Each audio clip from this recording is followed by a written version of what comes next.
Hello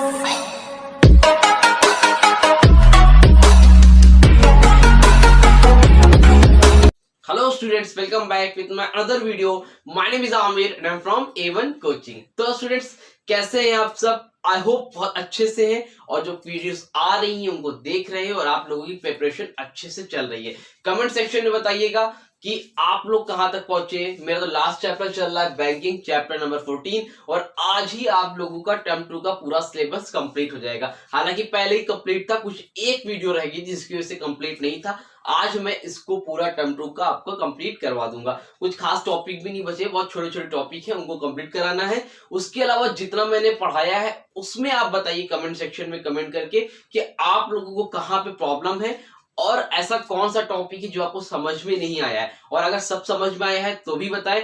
कितने chapter तक आप लोगों की प्रिपरेशन हो गई है वो भी बताएं।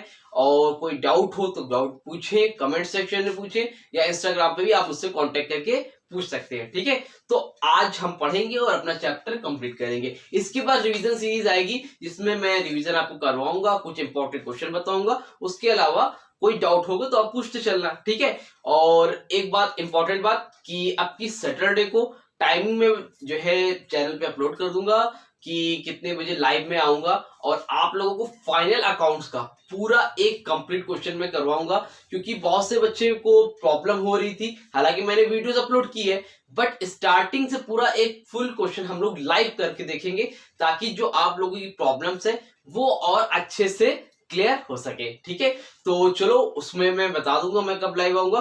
फिलहाल अभी हम देखते हैं कि आज हमें क्या पढ़ना है और जल्दी से इसको पढ़ के हम लोग कंप्लीट करते हैं अपना टर्म 2 का सिलेबस। ठीक है, तो आज बच्चों हमें पढ़ना है एटीएम। बहुत सिंपल, कुछ खास तो नहीं है ऐसा, बट सिलेबस में तो पढ़ाना जरूरी है और आप लोगों को करना जरूरी है, समझना जरूरी है। ठीक है, तो एटीएम, एटीएम का फुल फॉर्म क्या होता है? Automatic teller machine. ठीक है, एटीएम क्या होती है? एक ऑटोमेटिक टेलर मशीन होती है जिसमें अपने आप पैसा निकल आता है, पैसा अपने आप डिपॉजिट हो जाता है, इसमें किसी पर्सन की नीड नहीं होती है। ठीक है, तो एटीएम होता क्या है? अ कस्टमर कैन विथड्रॉ और deposit money with the help of this machine. कोई भी कस्टमर पैसे को निकाल सकता है, विथड्रॉ कर सकता है, पैसे को डिपॉजिट कर सकता है। ठीक है, with the help of this machine, ATM machine की हेल्प से। ठीक है, तो नॉर्मली आप लोग भी जानते होंगे एटीएम क्या होता है? पैसे को निकालने के, पैसे जमा करने के। बैंक में हमें जाना नहीं पड़ता है, वहां पे लंबी लंबी लाइनें लगाना नहीं पड़ता है। नॉर्मली जब भी नीड होती है 24/7 मतलब 24 घंटे एटीएम की जो आपकी सुविधा होती है वो हमारे लिए क्या होती है? अवेलेबल होती है। कभी भी हम जाके पैसे को निकाल सकते हैं, रात में 2 बजे, 3 बजे, सुबह के टाइम में, मॉर्निंग में, कभी भी पैसा आप एटीएम की हेल्प से निकाल सकते हो। ठीक है, और क्या है? Inserting card and typing personal identity number. मतलब कैसे निकलता है उसके लिए आपको एटीएम कार्ड जब मशीन पे आप लगाते हो तो आपको क्या करना पड़ता है? पर्सनल आइडेंटिटी नंबर एक आपका होता है, पिन नंबर इसको हम लोग बोलते हैं, उसको आप डालोगे पैसा आपका निकल आता है। फिर the ATM operates for all 24 hours. मैंने बताया ना अभी कि एटीएम ऑपरेट करता है कितने टाइम? 24 आवर्स, 24 घंटे। एटीएम कभी खराब वगैरह हो अलग बात है, मशीन प्रॉब्लम में हो, बट आप एक एटीएम नहीं दूसरे एटीएम चले जाओ, मतलब कहीं ना कहीं अवेलेबल रहता है। कोई रेयर केस होता है पैसा नहीं है, कोई प्रॉब्लम चल रही तो अलग मसला है, नहीं तो एटीएम 24/7 हर टाइम आपके लिए सुविधा में हाजिर रहता है। ठीक है, सेकेंड नंबर पे क्या है? Debit card. अब देखो एटीएम है तो एटीएम में कार्ड लगता है ना, एटीएम में कार्ड लगाते हो, जो कार्ड लगाते हो उसी को हम लोग क्या बोलते हैं? डेबिट कार्ड या फिर क्रेडिट कार्ड। ठीक है, दो तरह के कार्ड होते हैं, डेबिट कार्ड और क्रेडिट कार्ड। इसको हम लोग प्लास्टिक मनी भी बोलते हैं। क्या बोलते हैं? Plastic money. मीन्स आप जो एटीएम डेबिट कार्ड होता है या क्रेडिट कार्ड होता है वो किसका होता है? प्लास्टिक का होता है। ठीक है, उसको हम लोग क्या बोलते हैं? Plastic money. आप लोग कहीं भी आते हो, कार्ड को स्wipe करते हो तो उसमें पैसा क्या होता है? निकल जाता है, मतलब पेमेंट कार्ड के जरिए से हो जाती है, आपको कैश नहीं देना पड़ता है। ठीक है, तो ये सब हेल्प करता है हमारे लिए कार्ड। ठीक, तो डेबिट कार्ड क्या है? The card holder can make immediate payment for the goods purchase और services with the help of debit card. मतलब कार्ड होल्डर जिसका कार्ड है वो क्या कर सकता है? मेक इमीडिएट पेमेंट, जब मन चाहे कभी भी इमीडिएटली पेमेंट कर सकता है।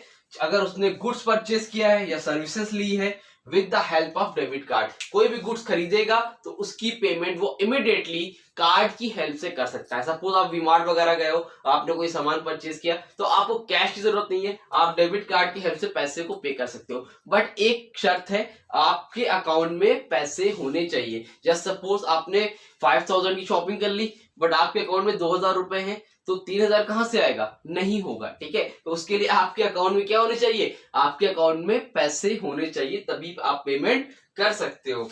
ठीक है, आगे क्या है? Debit card can also be use withdraw money from the ATM. Debit card की हेल्प से आप लोग पैसा भी एटीएम से निकाल सकते हो। बट कब निकलेगा पैसा? जब आपके अकाउंट में पैसे होंगे। ठीक है, इसी से रिलेट करता है हमारा क्रेडिट कार्ड। जब पैसे होंगे तो डेबिट कार्ड से आप पैसे को निकाल सकते हो। बट अगर पैसे नहीं है तो डेबिट कार्ड से पैसे नहीं निकलेंगे। बट इसका अपोजिट होता है क्रेडिट कार्ड। अगर आपके अकाउंट में पैसे नहीं है और आपके पास क्रेडिट कार्ड है, तब भी पैसे निकलेंगे। ठीक है, समझे? अगर आपके अकाउंट में पैसे नहीं है, ठीक है, और आपको पैसे की जरूरत है और आपके पास क्रेडिट कार्ड है, तो पैसे अपने आप निकल आएंगे। ठीक है, कैसे निकलते हैं भाई? ये होता है क्या? It is a type of overdraft facility. ये क्या होती है? ओवरड्राफ्ट फैसिलिटी होती है। ठीक है, इसमें बैंक, जो लोग क्रेडिट कार्ड लेते हैं, जिनके पास क्रेडिट कार्ड होता है, उनको बैंक ओवरड्राफ्ट फैसिलिटी देती है। मतलब कुछ पैसे एडवांस में देती है कि अगर आपके पैसे की नीड हो, आपके अकाउंट में उस टाइम पैसे नहीं हो, या फिर कोई आपको इमरजेंसी है, तो आप लोग बैंक के तरफ से उस पैसे को अगर क्या कर सकते हैं? यूज कर सकते हैं। बाद में जितना पैसा आपने यूज किया है, उतना पैसा आपको, एक टाइम लिमिट होती है, उस टाइम लिमिट में बैंक को उतना पैसा, उसके साथ ही साथ विद इंटरेस्ट, उसी के साथ ही साथ विद इंटरेस्ट, वो पैसा आपको बैंक को वापस करना होता है। बट उस टाइम आपको ये कार्ड काम आ जाएगा जब आपके पास पैसे नहीं और आपके पास पैसों की नीड है। ठीक, अ person need not have money. क्या बोला? एक पर्सन है, उसको पैसे की जरूरत नहीं होती है in his bank to get a credit card. ठीक है, a person need not have money in his bank to get a credit card. ठीक है, एक पर्सन को पैसे की जरूरत नहीं होती है। ठीक है, a person need not have money in his bank, उसके अकाउंट में पैसा हो चाहे नहीं हो, to get a credit card. ठीक है, तो क्रेडिट कार्ड मिल जाता है, पैसे की जरूरत नहीं है, बट इसमें पैसा होना चाहिए तभी मिलेगा। आपके अकाउंट में पैसा नहीं तो आप डेबिट कार्ड क्या करोगे? लेकिन इसमें पैसा नहीं है तो आपको क्रेडिट कार्ड मिल जाएगा, क्रेडिट कार्ड की हेल्प से आप पैसे को विड्रॉ कर सकते हो। Anybody having good reputation can obtain a credit card. किसको मिलता है क्रेडिट कार्ड? सबको नहीं मिलता है, आप लोगों को नहीं मिलेगा। अगर आपने खुलवाया है अकाउंट तो आप लोग को नहीं मिलेगा। ठीक, किसको मिलेगा? एनीबडी हैविंग गुड रेपुटेशन, जिसकी गुड रेपुटेशन है, मतलब जो बहुत ज्यादा ट्रांजेक्शन करता है बैंक में, बैंक को लगता है कि ये पैसे आपके वापस कर देगा, तो उसी को पैसा मिलेगा, मतलब उसी को क्रेडिट कार्ड मिलेगा। सबको नहीं मिलता है। ऐसे तो बहुत से लोगों को मिलेगा और बहुत से लोग भाग जाएंगे लेके। ठीक है, तो बैंक इसको देता है जिनकी रेपुटेशन बैंक में अच्छी होती है, उनको बैंक क्या करता है? पैसे एडवांस में या फिर क्रेडिट कार्ड देता है। ठीक, the customer can buy goods and services with the help of credit card. Customer क्या कर सकता है? गुड्स और सर्विसेज खरीद सकता है with the help of credit card. Credit card की हेल्प से गुड्स को परचेज कर सकता है कस्टमर। क्लियर? अब देखो एक चीज है आगे, precautions while using debit and credit card. इधर सिंपल सी चीज है, क्या क्या प्रिकॉशन लेनी चाहिए, क्या क्या सावधानी बरतनी चाहिए हम लोगों को डेबिट और क्रेडिट कार्ड को यूज करने में। सिंपल सी चीज है, आपके पास सपोज डेबिट कार्ड है, सपोज आपके पास क्रेडिट कार्ड है, आप लोग क्या क्या प्रिकॉशन लोगे? ठीक है, जब जाओगे एटीएम में तो वहां पर देखो कोई पर्सन तो नहीं है, और अपना पिन किसी को बताओगे नहीं। अगर आपका एटीएम उसमें फंस जाता है या कोई प्रॉब्लम होती है या खो जाता है तो बैंक को क्या करोगे? इन्फॉर्म करोगे। ठीक है, जब सपोज आप कोई सन्नाटी जगह पे हो, मतलब अलोन हो, वहां पे कोई है नहीं, तो ऐसी जगह पर अवॉइड करना चाहिए, वहां पे एटीएम को यूज नहीं करना चाहिए। ठीक है, क्योंकि तो ऐसे बहुत से किडनैपर वगैरह होते हैं, इसमें आपको प्रॉब्लम हो सकती है। तो ये सारी चीजें होती हैं, आप अपने से भी आंसर बना के लिख सकते हो। शॉर्ट में आएगा, 2 पॉइंट्स पूछेगा, उसको आप बना के लिख देना। 3 लिखे मैंने, बता देता हूं। नंबर 1 है update your contact information with your financial institution. अगर आपने डेबिट क्रेडिट कार्ड ले रखा है तो अपनी कॉन्टैक्ट इन्फॉर्मेशन अपने बैंक को, अपने फाइनेंशियल इंस्टीट्यूशन को अपडेट करते रहना चाहिए, बताते रहना चाहिए, बता देना चाहिए अगर आपने चेंज वगैरह किया है, ताकि कोई भी प्रॉब्लम हो तो वो आपसे कॉन्टैक्ट कर सके। ठीक है, क्या avoid using the ATM if suspicious individuals are standing nearby, आपको एटीएम अवॉइड करना चाहिए अगर कोई पर्सन वहां पर खड़ा है ऐसी जगह पर। Individuals are standing nearby, कोई पर्सन अलग से खड़ा हुआ है तो वहां पर आपको एटीएम का यूज नहीं करना चाहिए। Third point, if your cards gets stuck in the machine, अगर आपका कार्ड मशीन में फंस जाता है तो क्या करेंगे, call your financial institution promptly, तुरंत आपको अपने इंस्टीट्यूशन में कॉल करना चाहिए। रिपोर्ट द इंसिडेंट, जो आपके साथ घटना घटी है, आपका कार्ड उसमें स्टक हो गया है तो आपको अपने बैंक को कॉल करके इन्फॉर्म करना चाहिए तुरंत ही। समझ में आया? जल्दी से स्क्रीनशॉट ले लो, पहले ले लिया? ठीक है, तो देखो ये था जितना हम लोगों ने अभी देखा। क्या क्या देखा? एटीएम देखा, डेबिट कार्ड, क्रेडिट कार्ड और precaution while using debit and credit card. अब एक टॉपिक बचा है जिसमें कुछ फ्रॉड्स वगैरह होते हैं, उनको मैं देख लेते हैं और जल्दी से अपना सिलेबस कंप्लीट करते हैं। जल्दी से मैं बस 2 सेकेंड में वापस आया, इसका स्क्रीनशॉट ले लो, ठीक है? हाँ, तो चलिए अब देखते हैं अपना नेक्स्ट टॉपिक और अपना टर्म 2 का लास्ट टॉपिक, ठीक है? तो इस टॉपिक के बाद हमारा टर्म 2 का पूरा सिलेबस कंप्लीट हो जाएगा। उसके बाद जो डाउट होंगे आप डाउट अपने क्लियर करिएगा, मैं लाइव आके भी पढ़ाऊंगा। उसके अलावा जो आपका कोई भी तरह का डाउट हो पूछना, या फिर मैं कुछ इंपॉर्टेंट क्वेश्चन बताऊंगा तो उसमें जो कुछ भी होगा आप पूछ लेना, और इंपॉर्टेंट क्वेश्चन जो बताऊं उसको जरूर से पढ़ के जाना, पेपर में वो जरूर से आपके आने के चांसेस रहेंगे, ठीक है? 100% इसलिए नहीं बोलता हूं नहीं आया तो, ठीक है? 1% रह गया तो आप बोलो सर आपने ही तो बोला था, इसलिए नहीं बोलता हूं। बाकी आने के चांसेस बहुत ज्यादा हैं, 90% वो क्वेश्चन पेपर में जरूर से आएंगे, ठीक है? बहरहाल चलो देखते हैं और जल्दी से कंप्लीट करते हैं अपना बैंकिंग चैप्टर और अपना टर्म 2 का सिलेबस, ठीक है? तो बोल रहा है फाइनेंशियल फ्रॉडलेंट प्रैक्टिसेस, मतलब आजकल क्या हो रहा है, फ्रॉड बहुत ज्यादा हो रहा है। जब से इंटरनेट आया है तब से फ्रॉड क्या हो रहा है, बहुत ज्यादा हो रहा है। इंटरनेट मतलब one of the most important reason है, ठीक है, कि फ्रॉड हो रहा है। पहले क्या होता था, नॉर्मली चोर वगैरह चोरी करते थे, अब वो चोर कहाँ चले गए हैं, इंटरनेट पे चले गए हैं, ठीक है? इंटरनेट के जरिए से क्राइम कर रहे हैं, ठीक है? बहरहाल चलो देखते हैं किस किस तरह के फ्रॉड हो रहे हैं। नंबर 1 पर है क्रेडिट कार्ड फ्रॉड। क्या है? क्रेडिट कार्ड फ्रॉड मतलब बहुत से लोग ऐसे होते हैं जो आप क्लोन बना लेते हैं। क्लोन मतलब सेम उसी जैसा, जैसे होता नहीं है आपका क्लोन ऐप आया है, व्हाट्सएप चलाते हो दूसरा व्हाट्सएप चलता है, उसी तरह क्रेडिट कार्ड का भी क्लोन ऐप बना लेते हैं और आपका जो होता है हैक वगैरह कर लिया जाता है, खुद आपके अपने आप ही अकाउंट से पैसे कटने लगते हैं। इसको करने का मेन रीजन क्या होता है, कोई भी पर्सन सामान वगैरह खरीदता है तो वो पैसे आपके अकाउंट से कटते हैं, मतलब समझ में आ रही बात? वो आपकी क्रेडिट कार्ड से पैसा कटेगा, उनके अकाउंट से नहीं कटेगा, ठीक है? आपको पता भी नहीं चलेगा कि कहां से हो रहा है और उसको डिटेक्ट करने में बहुत ही अच्छा खासा टाइम लग जाता है। 2 तरीके से क्रेडिट कार्ड फ्रॉड हो सकते हैं। एक हो सकता है फिजिकली, मतलब कोई आए और आपसे चोरी करके सामान लेके चला जाए आपका क्रेडिट कार्ड लेके, बाद में एटीएम वगैरह कोई तरह से आपका पता कर ले पिन वगैरह और पैसे निकाल ले। दूसरा फिजिकली के साथ साथ दूसरा क्या हो सकता है, इंटरनेट की हेल्प से, जिसमें वो आपका जो भी अकाउंट वगैरह है वो हैक कर ले और कोई तरह आपके क्रेडिट कार्ड का क्लोन बना ले और उसकी हेल्प से पैसे को निकाल ले। तो ये होता है पहला रीजन, मतलब ये फ्रॉड चल रहा है, ठीक है? बाकी डिफिनेशन में आएगा, 2-2 नंबर का आएगा, छोटी छोटी मैं आपको नोट्स प्रोवाइड कर दूंगा, उसको देख लेना, कोई प्रॉब्लम इसमें नहीं होगी। बाकी इसमें कुछ खास बताने को नहीं है, ठीक है? जो क्रेडिट कार्ड से रिलेटेड फ्रॉड होता है उसको बोलते हैं। नंबर 2 पे क्या है, false accounting fraud. False accounting मतलब क्या होता है बच्चों, हम लोग क्या करते हैं अपने बिजनेस में, एक बैलेंस शीट बनाते हैं। क्या बनाते हैं? बैलेंस शीट बनाते हैं, मींस अकाउंटिंग करते हैं। 11th में जाओगे तो बहुत अच्छे से पढ़ाऊंगा, बहुत अच्छे से आप लोग पढ़ोगे।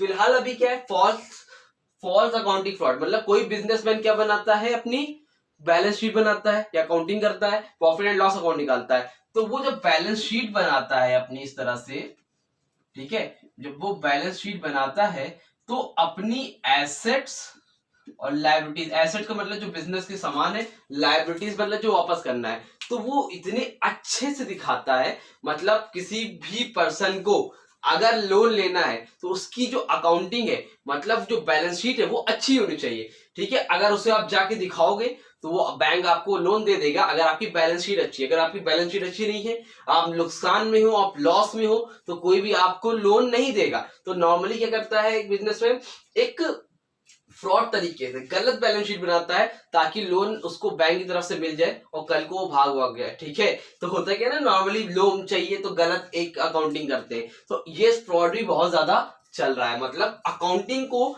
गलत तरीके से बनाया जाता है, या फिर दो तरीके से, एक रियल, एक जो है डुप्लीकेट, मतलब गलत बनाते हैं जिसके जरिए से उनको बैंक की हेल्प से लोन वगैरह मिल जाए। थर्ड क्या है, इंश्योरेंस फ्रॉड। सिंपल सी चीज है, आजकल बहुत सा चला है इंश्योरेंस फ्रॉड। मतलब बहुत से लोग ऐसे हैं कि जिसमें जो आपने डॉक्यूमेंट साइन किया है और उसमें आप वो चीज लिखी भी नहीं है, ठीक है, या इंश्योरेंस कंपनी को पता भी नहीं है, बट कुछ ऐसा नकली कागज वगैरह बना के क्या करा जा रहा है, इंश्योरेंस कंपनी से पैसा लिया जा रहा है, झूठा क्लेम करके पैसा लिया जा रहा है। तो इस तरह के भी बहुत से फ्रॉड हो रहे हैं।